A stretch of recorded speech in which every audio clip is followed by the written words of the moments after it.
Vegas to Reno. Why on earth would we choose to race in the single longest, most grueling desert race in the United States? Let's take a drive. We'll talk about it.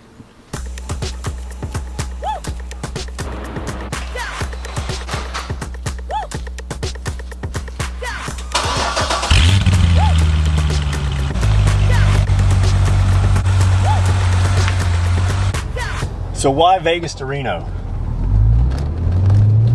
It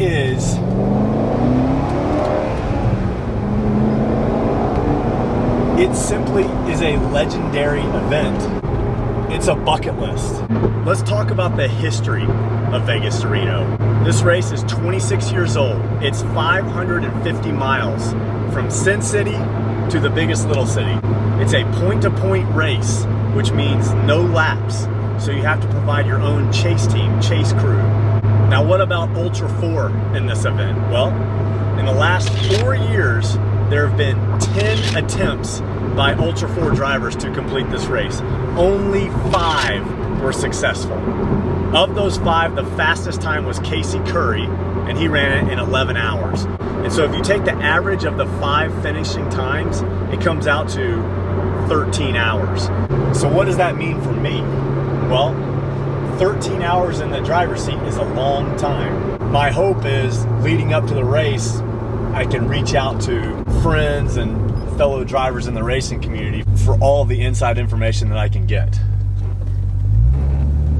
A big part of this adventure is going to be how we deliver content to you. We have upgraded all of our media equipment. What do you say we take a look?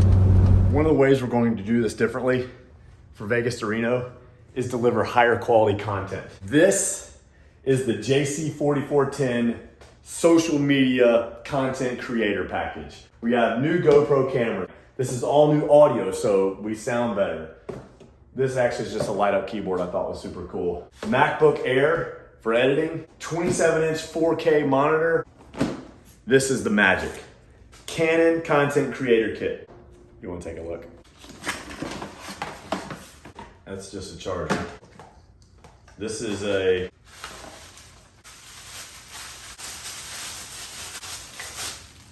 selfie stick.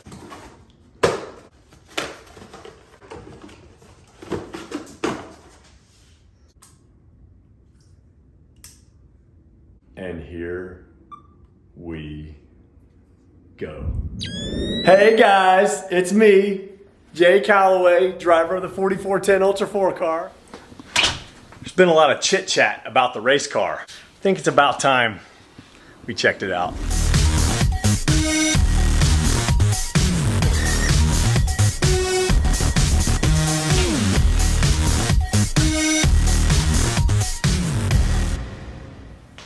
What exactly is an unlimited class Ultra 4 race car? Outside of some safety restrictions, it's basically whatever your imagination can build. There are no restrictions on chassis, on engine.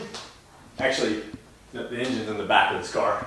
It's a mid-engine car. And there are no restrictions on suspension. So let's talk about suspension. Historically, race cars have been solid axle rear and solid axle front, which this car is not. This is actually an IFS race car. So what is IFS suspension? That stands for independent front suspension. Solid axles, while favorable in the rocks, have started to be phased out in desert racing. And the reason is balance and speed. In a solid axle car, both tires on the same plane. So when you hit a rock or a bump or a rut with your passenger tire, that force is transferred over to the driver's side as well, which throws the whole car out of balance. Whereas this car, an IFS car, if I hit a rock or a bump or whoop with the driver's side, it does not impact the balance of the passenger side tire, which means you can go way faster over way rougher terrain.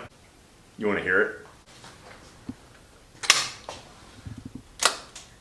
Mission fuel 1, fuel 2, 3, 2, 1, takeoff.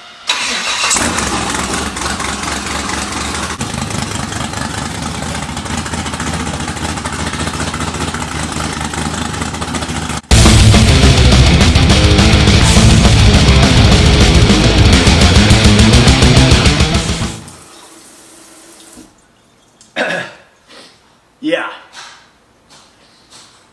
So things got a little carried away in the garage, but stay tuned to our next episode where we take the 4410 out for a couple of speed tests.